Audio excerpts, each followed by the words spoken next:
নমস্কার, সুপ্রভাত। পবিত্র চৈত্র নবরাত্রির আজ ষষ্ঠ দিন। দেবী কাত্যায়নীর পূজা। মায়ের গৃহমন্দিরে গুরুদেব ঠাকুর, মা, স্বামীজি, দেবী কাত্যায়নীর রাতুল চরণে আমার অনন্ত অভূমি লুণ্ঠিত প্রণাম, অন্তরের অন্তঃস্থলের ভালোবাসা নিবেদন করিয়া আপনাদের সবাইকে মায়ের গৃহমন্দিরে স্বাগত জানাই। বড়দেরকে জানাই আমার ভক্তিপূর্ণ প্রণাম, প্রাণের ভালোবাসা। ছোটদেরকে জানাই প্রাণের ভালোবাসা, আন্তরিক শুভেচ্ছা। শ্রী গুরু বন্দনা। গুরুর ব্রহ্মা গুরুর্বিষ্ণু গুরুর্দেব মহেশ্বর গুরুরেব পরম ব্রহ্ম তস্मै শ্রী গুরবে নমঃ। অখণ্ডমণ্ডলাকারं ব্যক্तं येन চরাচরं তৎপদং দর্শিतं येन তস্मै শ্রী গুরবে নমঃ। অজ্ঞানতিমিরান্ধস্য জ্ঞানাঞ্জনশলাকয়া চক্ষুরুন্মিলিतं येन তস্मै শ্রী গুরবে নমঃ। ব্রহ্মানন্দম পরমসুখদম কেবলম জ্ঞানমূর্তিম দ্বন্দ্বাতীতম গগনসদৃশম তত্ত্বমস্যাদিলক্ষ্যম একম নিত্যম বিমলমচলম সর্বাদিসাক্ষিভূতম ভাবাতীতম ত্রিগুণরহিতম সদ্গুরুম ত্বং নমামি। সদ্গুরুম ত্বং নমামি। জয় গুরুদেব। গুরু পরম্পরায় সকল পূজ্যপাদ সদ্গুরুর শ্রীপাদ পদ্মে আমার অনন্ত অবমিলুণ্ঠিত প্রণাম, অন্তরের অন্তঃস্থলের ভালোবাসা নিবেদন করিয়া আজকে আমি নিত্য পাঠে প্রবেশ করছি। পবিত্র চৈত্র নবরাত্রি ষষ্ঠ দিনের প্রাতঃকালীন পাঠে শ্রী শ্রী মায়ের পদপ্রান্তে সংকলক ও সম্পাদক পরম পূজ্যপাদ শ্রীমৎ স্বামী পূর্ণাত্মানন্দজি মহারাজ রচিত এই পবিত্র গ্রন্থখানি থেকে আজকে কলকাতার মায়ের বাড়িতে মাকে প্রথম দেখি, সরজু রায়, এই অধ্যায় থেকে আজকে আমি পাঠ শুরু করছি। বন্ধুরা, প্লিজ আপনারা শেষ পর্যন্ত মায়ের গৃহমন্দিরের পাশে থাকবেন। নমো যথাগ্নির্দাহিকা শক্তি রামকৃষ্ণে স্থিতা হিয়া সর্ববিদ্যা স্বরূপাং তাং শারদাং প্রণমাম্যহম। ওম দেবী কাত্যায়নী নমঃ। সরজু রায়। মাস তারিখ আজ আমার স্মরণ নেই। আনুমানিক বাংলা 1319 ও ইংরেজি 1912 সাল হতে পারে। বয়স তখন আমার 9 কি 10 বছর। তবে সেই পবিত্র দিনটার কথা আজও আমার স্মৃতিতে ভাস্বর হয়ে আছে, যেদিন শ্রী শ্রী মা তাঁর স্নেহস্পর্শ দিয়ে কৃপা করে আমাকে ধন্য ও কৃতার্থ করেছিলেন। শৈশব থেকে শ্রী শ্রী ঠাকুরের প্রতি প্রত্যক্ষ অনুরাগ জন্মায় আমাদের গৃহশিক্ষকের মাধ্যমে। উদ্বোধন পত্রিকা ও তৎকালীন শ্রী শ্রী ঠাকুরের উপর প্রকাশিত বই থেকে উদ্ধৃতি দিয়ে তিনি আমাদের গল্পচ্ছলে তাঁর কথা বলতেন। কেন জানি না, শুনতে ভালো লাগতো। পড়াশোনার চাইতেও ওই বয়সেই একটা তীব্র আকর্ষণ বোধ করতাম সেই সমস্ত আলোচনায়।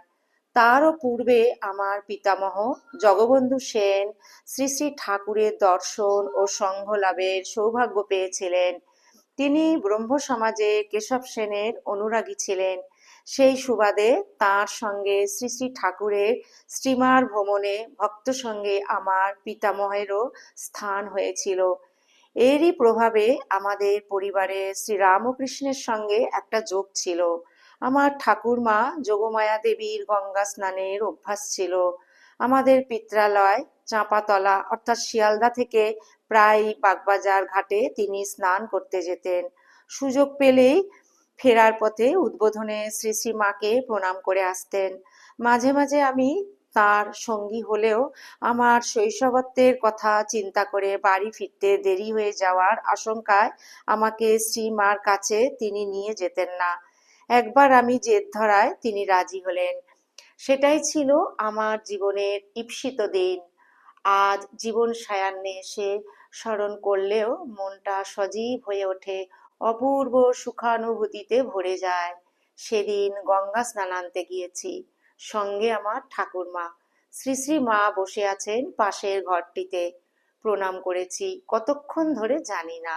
আমার অজান্তে আনন্দাশ্রু এসেছে, আমি রোধ করতে পারিনি। ওই বয়সে অত বোধ শক্তি ছিল না। তবে কেন জানি না মনে হয়েছে ইনি যে আমার অনেক চেনা, আমার সব থেকে আপনজন। আমি আচ্ছন্ন হয়ে পড়েছি। সম্বিত ফিরলে বুঝতে পেরেছি মা বলছেন, তুই কাঁদছিস কেন? এই তো আমি। আমার মাথায় স্নেহ স্পর্শ দিচ্ছেন। সমস্ত শরীর অপূর্ব আবেশে শীতল হয়ে যাচ্ছে। আমি যেন হারিয়ে যাচ্ছি। কিছুক্ষণ পর মা ঠাকুরের প্রসাদ দিলেন। পরিচয় জানার জন্য আমার ঠাকুরমাকে জিজ্ঞেস করলেন, এটি কাদের বাড়ির মেয়ে? শোনার পর একদিন স্নান করিয়ে আমাকে তার কাছে নিয়ে যেতে বললেন। সেখানে গোলাপ মা, যোগীন মা উপস্থিত ছিলেন। স্নান করিয়ে নিয়ে আসার অর্থ তারা জানতেন। সেই সময় কোনো কারণে মা নাকি অনুরা কন্যাদের কৃপা করতেন না। মাকে সেই কথাটি স্মরণ করিয়ে দেওয়ায় তিনি বললেন, এর জন্য লাগবে না। অযাচিত কৃপায় আমি ধন্য হলাম। নির্দিষ্ট দিনে আমাদের মাস্টার মশাইয়ের সঙ্গে বাগবাজারে উদ্বোধনে উপস্থিত হয়েছি। কোনো কারণে আমাদের পৌঁছাতে কিছুটা দেরি হয়েছিল। দেখি পূজনীয় শরৎ মহারাজ অত্যন্ত উদ্বিগ্ন হয়ে সামনের রাস্তায় পায়চারি করছেন। আমাদের আসতে দেখে বিরক্ত হয়ে সঠিক সময়ে না আসার জন্য মৃদু তিরস্কার করলেন। জানালেন শ্রীমা আমাদের জন্য অপেক্ষায় আছেন। মাস্টার মশাই সবিনয়ে বিলম্বের কারণ জানালে আশ্বস্ত হয়ে আমাকে উপরে পৌঁছে দিতে বললেন। উপরে গেলাম। মা পূজার আসনে, পাশেও একটি আসন পাতা। স্নিগ্ধ দৃষ্টিতে সস্নেহ আহ্বান, কোনো অনুযোগ নেই। আমার শিশুমন তখনই ভরে গেল আনন্দে। মা উঠে দ্বার রুদ্ধ করলেন। সেখানে আর কেউ নেই, আমি আর মা। আমাকে অন্য আসনটিতে বসতে বলে নিজে পূজার আসনটিতে বসে কিছুক্ষণ পূজা করলেন। আমি পাশে বসে ভাবছি, মা তো আমাকে মন্ত্র দীক্ষা দেবেন, কিন্তু কি সে মন্ত্র? আমি যে ঠাকুরকে বড় ভালোবাসি, অন্য কোনো নাম পেলে অনুরাগ আসবে কি? অন্তর্যামিনী জগৎজননী আমার আকাঙ্ক্ষা বুঝতে পারলেন। পূজা সাঙ্গ হলে আমাকে সচকিত করে বললেন, ওরে, ঠাকুর ছাড়া আমাদের আর কে আছে? তুই যা চাইছিস সেই নামই পাবি। আমি অবাক হলাম, দীক্ষিত হলাম মহামন্ত্রে। মহামায়ার কাছ থেকে সস্নেহে করজপ করা দেখিয়ে দিলেন। হাতে কিছু ফুল দিয়ে গুরু পূজা করতে বললেন। কিভাবে পূজা করতে হয় আমি তো কিছুই জানি না। ইতস্তত করছি দেখে মা তাঁর শ্রীচরণ দুটি বাড়িয়ে দিয়ে পুষ্পার্ঘ্য দিতে বললেন। প্রাণ ভরে অর্ঘ্য দিলাম। আমার হাতে একটি হরিতকি দিয়ে গুরু দক্ষিণা দিতে বললেন। দু হাত পেতে মা সেটি গ্রহণ করলেন। আবার আমি কৃতার্থ হলাম। নিচে গিয়ে প্রসাদ পেয়ে বাড়ি ফেরার আগে পুনরায় তাঁর সঙ্গে দেখা করে যেতে বললেন। প্রসাদ ধারণের পর কিছুক্ষণ বিশ্রাম। মাও সেই সময় বিশ্রাম নিচ্ছেন। সময় হলে সকলের সঙ্গে তাকে দর্শন করতে উপরে গেলাম। প্রাণ ভরে প্রণাম করলাম। মা মাস্টার মশাইকে বলে দিলেন মাঝে মাঝে আমাকে তার কাছে নিয়ে আসার জন্যে। যাওয়ার আগে শরৎ মহারাজের সঙ্গে দেখা করে যেতে নির্দেশ দিলেন। পূজনীয় শরৎ মহারাজকে প্রণাম করতে উনি মার একটি ছোট্ট ফটো দিয়ে বলেছিলেন, এটি বুকের মধ্যে করে নিয়ে যাও, কাউকে দেখিও না। বোধ হয় মায়েরই সেরূপ কোনো নির্দেশ ছিল। পরিপূর্ণ হয়ে বাড়ি ফিরলাম। এরপরে বেশ কয়েকবারই বাগবাজারে মাকে দর্শনের ও প্রণামের সৌভাগ্য হয়েছিল। তাঁর দৃষ্টিতেই একটা অনাবিল স্নেহ, এবং তার হৃদয় মথিত করত। আহ্বানে কি আপন করা ভাব, আর তাঁর শ্রীচরণ দুখানি কি কোমল আর একটা গোলাপি আভা। মুখে কিছু বলার প্রয়োজন হতো না, তিনি অন্তর্যামিনী, সবই অনুভব করতেন। তাঁর পায়ের কাছে বসে গল্পে পড়া ডাকাত বাবার কথা ভেবে মনে হয়েছে, এই কি সেই মা যাকে ডাকাতে ধরেছিল? কালীরূপে মা তাকে দর্শন দিয়ে কৃতার্থ করেছিলেন। মা বলে উঠেছেন, হ্যাঁ রে, আমি সেই ডাকাতের মেয়ে। তোদের ঠাকুর আমার ডাকাত বাবাকে কত শ্রদ্ধা করতেন। মা নিজে বুঝিয়ে না দিলে তাকে বোঝার উপায় ছিল না, কি সহজ আর কত সাধারণ। আমার ব্যক্তিগত জীবনে তার অহেতুকী কৃপা আমি অনুভব করেছি, এখনো করে চলেছি।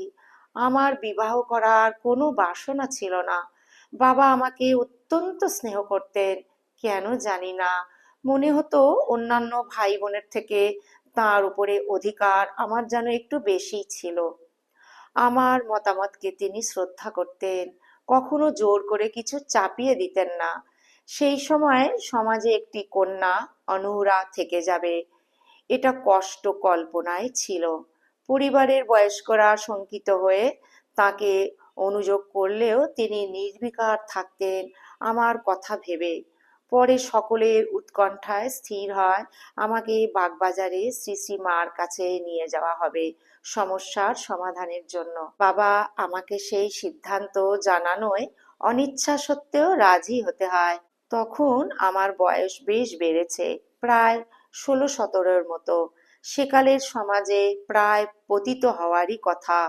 মা ধৈর্য ধরে আমার বাসনা শুনলেন, কিছুক্ষণ চুপ করে থেকে বললেন, দেখো, তুমি সংসারী হবে, আর যার সঙ্গে সংসার করবে সেও তোমার ভাবে ভাবিত। মা কি তাঁর অর্বাচীন কন্যাটির জন্য পাত্র নির্বাচন করে রেখেছিলেন? পরবর্তী জীবনে যার সঙ্গে আমার ভাগ্য যুক্ত হয়েছিল তার সম্বন্ধে সংক্ষেপে উল্লেখ করা অপ্রাসঙ্গিক হবে না। তিনি প্রয়াত খগেন্দ্র কৃষ্ণ রায়। মঠে প্রবীণদের কাছে খগেনবাবু নামে বিশেষ পরিচিত ছিলেন। তার শৈশব ও কৈশোর কেটেছিল বহরমপুরে, অর্থাৎ মুর্শিদাবাদে। কাছেই সারগাছি আশ্রম। অখণ্ডানন্দজি সেখান থেকে সেবা কার্য শুরু করেছেন। আশেপাশের তরুণরা তার প্রতি আকৃষ্ট হয়ে ঠাকুর স্বামীজির ভাবানুরাগী হয়েছে। তরুণ খগেনবাবু তাঁদেরই একজন ছিলেন। অখণ্ডানন্দজি তাকে বাগবাজারে শ্রী শ্রী মার কাছে পাঠান। তিনিও শ্রী শ্রী মার কৃপা লাভে ধন্য হন। এখন ভাবি, এটা কি অলৌকিক নয়? শুধু তাঁর কৃপাতেই সম্ভব। ओम शांति शांति शांति। हरि ओम तत्सत। श्री राम कृष्णार्पणमस्तु। जय श्री गुरु महाराज जी की जय। जय महामाई की जय।